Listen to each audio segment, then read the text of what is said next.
My boyfriend of 5 years, the CEO whose company I built using my parents' inheritance, just slapped me across the face in front of our entire staff. His face twisted with absolute rage as the brutal impact echoed. My crime. I refused to apologize to his brand new secretary, Tanya, who had faked a fainting spell. It started at our company gala, when Tanya and I supposedly tied for the grand prize. Neil strode onto the stage, claiming the system glitched, and handed us identical boxes, saying it would be pure luck. I opened mine to find 2 cheap ceramic tiles, while Tanya unboxed a brand new iPhone 17 Pro Maximum. But everyone saw the undeniable truth. He deliberately slipped the winning box right into Tanya's waiting hands. As mockery and barely concealed glee swept the crowd. My phone buzzed. Babe, you're my girlfriend. If you won the grand prize, people would talk, Neil texted. Giving it to Tanya is just to avoid suspicion. You understand, right? I laughed out loud. Avoid suspicion. Those words had become his excuse to publicly humiliate me. He wouldn't even ride the same elevator as me, making me the office laughingstock. Yet, when Tanya put on an act offering to give the phone back, Neil rushed to defend her. He told me to stop throwing my weight around. I was the vice president. I had clawed my way up from the startup days, closing over half the deals that built this place. My reward. I pulled up my year-end bonus notification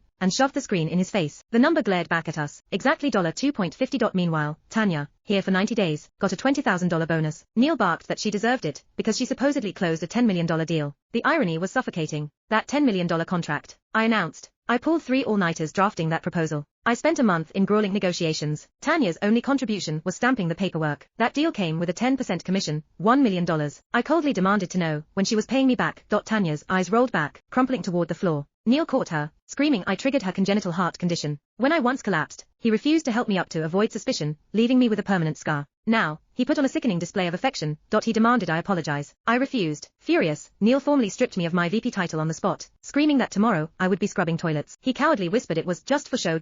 Neil, I don't need your protection. I quit, I stated, leaving him frozen in shock. I walked right out of that toxic gala without looking back. My phone lit up with a message from Apex Industries, our biggest rival, Ms. Pruitt. Congratulations. Effective immediately, you will serve as president of our subsidiary, with full authority. I typed my reply, looking forward to working together. Soon after, Paddy Finch called, confirming I'd have full support to land the monumental $500 million contract with Runhow Group. A slow smile spread across my face. That $500 million contract was a project Neil desperately wanted to land, bragging it would catapult his company to the next level. What my foolish ex didn't know was that the head of Runhow Group, Malcolm Lambert, was my personal mentor. Malcolm admired my abilities and wanted to work with me. I had originally planned to close this deal as a gift for Neil's proposal, but now, without me, Neil and Tanya didn't stand a chance. At home, I watched videos in the group chat showing Neil tenderly kissing Tanya's forehead at the hospital. I permanently deleted our history, blocked his number, and sent one final text. Neil, we're done. Tomorrow, I walk into my luxurious new corner office as president. My first order of business, destroying the company I built from the ground up. Want to know exactly how I dismantle Neil's fraudulent empire piece by piece, steal his golden goose, and leave him begging?